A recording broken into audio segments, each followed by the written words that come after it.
बताइए क्या हुआ?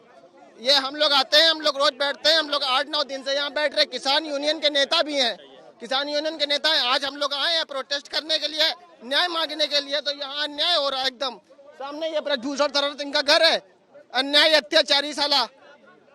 सर एक बात बताओ सर, ये किस तरह का तानाशाही है? आपको नहीं लगता कि लोकतंत्र में यहाँ क्या कोई पब्लिक डोमेन है? ये पब्लिक प्लेस है। इसको इसलिए बनाया गया कि यहाँ से नेता उत्पन्न हुए हैं, नेता पैदा किया इस जगह ने। आज इस देश की हालत ये हो गई कि ये जंतर मंतर पे आप प्रदर्शन नहीं कर सकते। आपके अधिकार, आपके फंडामेंटल राइट के साथ आना नहीं हो रहा है। सर इस चीज को याद करो कि यही भारत की धरती, जिसको धरती माता बोला जाता है, ये भारत इसलिए ज्यादा जाता है कि यहाँ देवियों का पूजा होता है।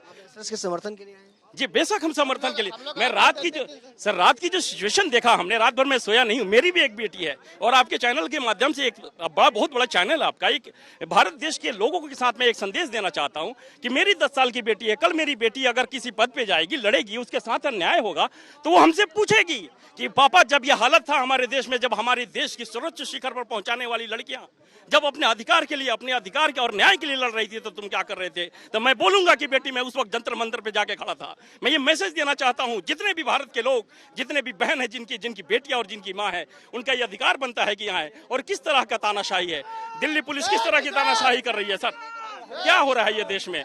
कौन पूछेगा, कौन बोलेगा? सर बोलने का मतलब ये है कि आप जाने नहीं दोगे। आप जाने दो, हम चिल्ला नहीं रहे, हम चीख नहीं रहे, हम अपने हक की बात कर रहे हैं। ये अधिकार है हमारा, हम उनके मोरल सपोर्ट, फिजिकल सपोर्ट के लिए जाना पड़ता है और हर एक भारतीय की दायित्व बनता है। सर देश का सर्वोच्च न्यायालय यहाँ से कितना दूर पे है? कब लेगा ये संज्ञान? ये ब्रजभूषण का घर है यहाँ सामने, जो बलात्कारी बोला जा रहा है अभी, तथा कथित उस पर आरोप है कि बलात्कारी है। इस पे सर्वोच्च न्यायालय को इंट्रीमिंग करना पड़ता है, संज्ञान लेना पड़ता है FIR करने के लिए। क्या देश की हालत हो गई है? यही देश, हमारे पूर्वजों ने यही सपना देखा था। सर कौन सोचेगा हमारे देश के बारे में? और दिखाऊं कि यहाँ पर पुलिस के साथ बातचीत करते हुए तमाम अलग अलग लोग जो है वो यहाँ पर आए और सीधे तौर पर ये कह रहे हैं कि उनको अंदर जो है वो जाने दिया जाए, खिलाड़ियों के समर्थन में उनको बैठने दिया जाए आशुतोष। लेकिन फिलहाल पुलिस जो है उनको जाने की इजाजत जो है वो नहीं दे रही है। कई सारे सिविलियंस भी हैं जो चाहते हैं कि उनको जाने की इजाजत दी जाए। मैं अपने कैमरामैन से कहूँगा कि वो और तस्वीरें भी दिखाए कि आगे भी कई सारे लोग हैं, उनसे भी हम बातचीत जो है वो करेंगे जो कि यहाँ पर पहुंचे हैं। कहाँ से आए हैं आप? अमरवा से। अमरवा से कहाँ से? किसान से जुड़े हुए? हाँ, किसान संगठन से जुड़े हुए हैं। हम भारतीय किसान यूनियन से हैं और हम 383 दिन पहले किसान आंदोलन में पूरी सक्रिय भूमिका निभाए थे। हम यहाँ पहले रोज आते थे समर्थन देने अपने रेसलर को, लेकिन आज जो रवैया इनका दिखाया गया, रास्ते जो इन्होंने हालत कर रखी है, ये सबसे बर्बरता दिखाई दे रही है कि तानाशाही हो रही है देश में और कुछ नहीं हो रहा। जाने की इजाजत नहीं दे रहे? जाने की आपके सामने आप देख रहे हो, इजाजत नहीं दे रहे। जब हम जब से आंदोलन शुरू हुआ है आज तक, हम सुबह आते थे, शाम चले जाते थे, लेकिन आज स्थिति ऐसी कर रखी है कि हम ये भी जान नहीं पा रहे कि हमारे अंदर जो पहलवान है किस स्थिति में है भी, या उनके साथ कुछ और कर्म कांड कर रहे हैं, ये क्या कर रहे हैं कुछ पता ही नहीं चल रहा। आप भी कहाँ से? ठीक है, देखिए अब आशुतोष, देखिए फिलहाल पुलिस से बातचीत लगातार यहाँ पर तमाम अलग अलग लोग, किसान संगठन से जुड़े हुए लोग हैं, आम लोग भी हैं जो चाहते हैं कि यहाँ पर उनको अंदर जाने की इजाज़त जो है वो दी जाए ताकि वो इस प्रदर्शन में शामिल हो, खिलाड़ियों को समर्थन जो है वो किया जाए।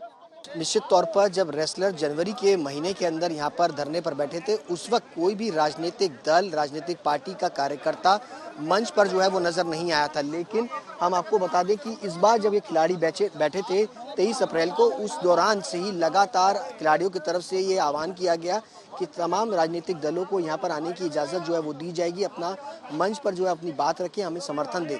तब से ही लगातार तमाम अलग अलग पार्टी के राजनीतिक दल जो है वो यहाँ पर आ रहे हैं, अपना समर्थन दे रहे हैं। इसके अलावा अगर बात की जाए, प्रियंका गांधी यहाँ पर पहुंची थी, कांग्रेस के पूर्व मुख्यमंत्री हरियाणा के भूपेंद्र सिंह हुड्डा यहाँ पर पहुंचे, दीपेंद्र हुड्डा यहाँ पर पहुंचे, कांग्रेस के अलग अलग नेता यहाँ पर पहुंच रहे हैं। इसके साथ साथ राकेश टिकैत यहाँ पर पहुंचे, किसान लीडर्स यहाँ पर पहुंचे हैं, अलग अलग पार्टीज के राष्ट्रीय दल के जो नेता हैं जयंत चौधरी, वो आज यहाँ पर पहुंचे हैं।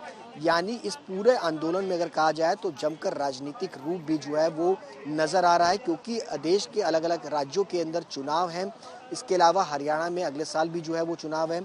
अब ऐसे में सवाल उठ रहा है कि राजनीतिक दल का इस आंदोलन में पहुंचना कहीं कोई राजनीतिक जो है वो समीकरण बनता हुआ नजर तो नहीं आ रहा, क्योंकि अगर आप देखेंगे तो पिछले दिनों जिस तरह से ब्रजभूषण शरण की तरफ से एक प्रेस कॉन्फ्रेंस की गई, उन्होंने साफ तौर पर निशाना साधा कि जो दीपेंद्र हुड्डा यहाँ पर पहुंचे हैं तो निश्चित तौर पर इस पूरे आंदोलन को कहीं ना कहीं राजनीतिक रूप देने की कोशिश जो है वो की जा रही है पार्टियों की तरफ से, ताकि अगला जो चुनाव हो उसके अंदर जीत जो है वो हासिल की जा सके खिलाड़ियों के बीच में और हरियाणा के अंदर खास तौर पर की जाए।